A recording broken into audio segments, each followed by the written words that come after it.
ಒಂದೇ ನೋಟಕ್ಕೆ ಬ್ಲೂಬೆರಿ ಥರ ಕಂಡರೂ ಬ್ಲೂಬೆರಿಗೂ ಇದಕ್ಕೂ ಯಾವುದೇ ಸಂಬಂಧ ಇಲ್ಲ. Hello friends, welcome back to monsoon series first.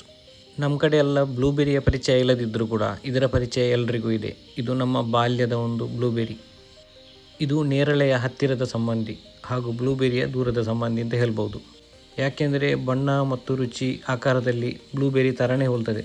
Dakshina Kannada ಹಾಗೂ ಮಲೆನಾಡು ಪ್ರದೇಶದಲ್ಲಿ ಮಳೆಗಾಲದಲ್ಲಿ ಮಾತ್ರ ಕಾಣಸಿಗುವಂತಹ ಈ ಒಂದು ವಿಶೇಷವಾದಂಥ ಹಣ್ಣು. ಇದನ್ನು ಕರಂಗಿ ಫಲ ಮತ್ತು ಕುಂಟಲ್ಕಾಯಿ ಅಂತ ನಮ್ಮ ದಕ್ಷಿಣ ಕನ್ನಡ ಭಾಗದಲ್ಲಿ ಹೇಳ್ತಾರೆ. ಇದರ ಬೀಜ ಗಾತ್ರದಲ್ಲಿ ಸ್ವಲ್ಪ ದೊಡ್ಡದಾಗಿರ್ತದೆ ಹಾಗೂ ಇದು ವಿಟಮಿನ್ ಸಿ ಮತ್ತು ಆಂಟಿ ಆಕ್ಸಿಡೆಂಟ್ ಸಮೃದ್ಧವಾಗಿರುತ್ತದೆ. ಈ ಹಣ್ಣು ತುಂಬಾ ಟೇಸ್ಟಿಯಾಗಿದೆ ಹಾಗೂ ಮಕ್ಕಳಿಗೆಲ್ಲ ತುಂಬ ಅಚ್ಚುಮೆಚ್ಚು. ನಾವು ಚಿಕ್ಕಿರುವಾಗ ಶಾಲೆಗೆ ಹೋಗುವಾಗ ದಾರಿ ಮಧ್ಯದಲ್ಲಿ ನಿಂತು ಈ ರೀತಿ ಈ ಹಣ್ಣನ್ನು ಕೊಯ್ದು ಹೋಗ್ತಾ ಇದ್ವಿ. ಇನ್ನು ಇದರ ಟೇಸ್ಟ್ ವಿಚಾರಕ್ಕೆ ಬಂದರೆ ಇದು ನೇರಳೆ ಥರನೇ ಸೇಮ್ ಟು ಸೇಮ್ ಟೇಸ್ಟ್ ಇದೆ ಮತ್ತು ತಿಂದ ತಕ್ಷಣ ಈ ರೀತಿ ನೇರಳೆ ಬಣ್ಣಕ್ಕೆ ತಿರುಗ್ತದೆ. ನಿಮ್ಮ ಕಡೆ ಈ ಹಣ್ಣು ಇದ್ದರೆ ಇದರ ಹೆಸರನ್ನು ಕಮೆಂಟ್ ಮೂಲಕ ತಿಳಿಸುವುದನ್ನು ಮರಿಬೇಡಿ.